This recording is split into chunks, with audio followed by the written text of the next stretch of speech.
prosecutors have launched their closing arguments in the high-profile federal trial of Sean Diddy Combs, presenting a forceful case that the music mogul operated as the head of a criminal racket. The trial, which has captivated public attention for its serious allegations and the star power of the defendant, has now reached a critical juncture as the prosecution lays out its final appeal to the jury.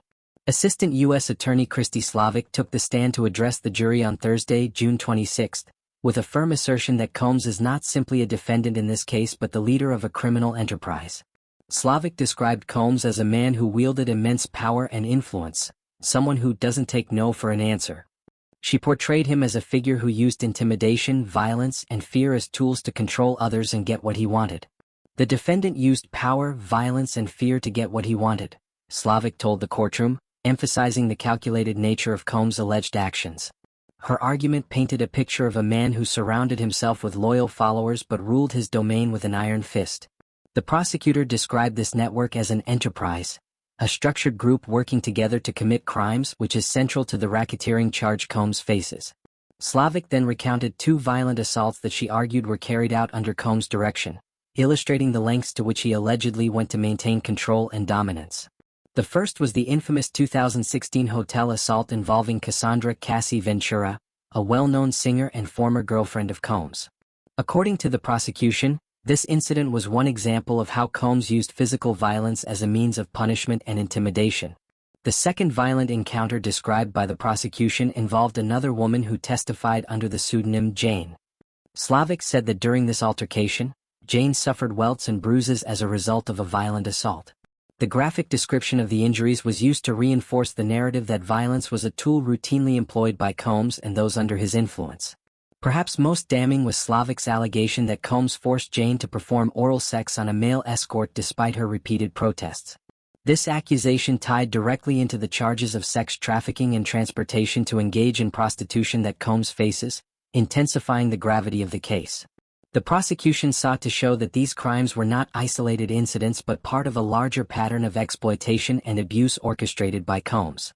The prosecutor took care to explain the legal concept of racketeering to the jury, emphasizing its significance in this case.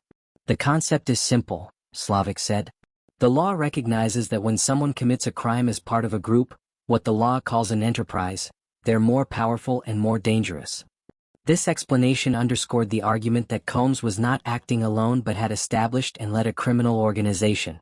Slavik characterized Combs' operation as a kingdom, with everyone around him serving his interests and obeying his commands. This metaphor was meant to convey the scope and control Combs allegedly exerted over the individuals involved, suggesting a well-organized and hierarchical system built on fear and coercion. In addition to the racketeering charge, Combs faces serious accusations of sex trafficking and transporting individuals to engage in prostitution. Combs has pleaded not guilty to all charges, maintaining his innocence throughout the proceedings. His defense team has argued that the prosecution's case is based on unreliable testimony and lacks credible evidence. The trial has attracted significant media coverage, reflecting the public's fascination with both Combs' celebrity status and the serious nature of the allegations. The outcome of the case could have far-reaching implications, not only for Combs personally but also for the broader conversation about accountability and justice in cases involving powerful figures accused of serious crimes. Following the conclusion of closing arguments, which are expected to continue through Friday, the jury will retire to deliberate on Combs' fate. The jurors face the difficult task of weighing the evidence presented and deciding whether the prosecution has proven beyond a reasonable doubt that Combs is guilty of the charges against him. If the jury finds Combs guilty on the sex trafficking or racketeering charges, he could face a sentence of life imprisonment. Such a verdict would mark a dramatic fall for the music mogul, whose career has spanned decades and who has been known as a prominent figure in the entertainment industry. The prosecution's closing arguments have thus far emphasized a narrative of control, coercion, and violence, aiming to convince the jury that Combs operated a criminal enterprise with himself at the helm. The defense, meanwhile, is expected to counter these claims in their own closing statements, likely seeking to undermine the credibility of the witnesses and evidence presented by the prosecution. As the trial draws to a close, all eyes remain fixed on the courtroom, awaiting the jury's decision that will determine the future of Sean Diddy Combs.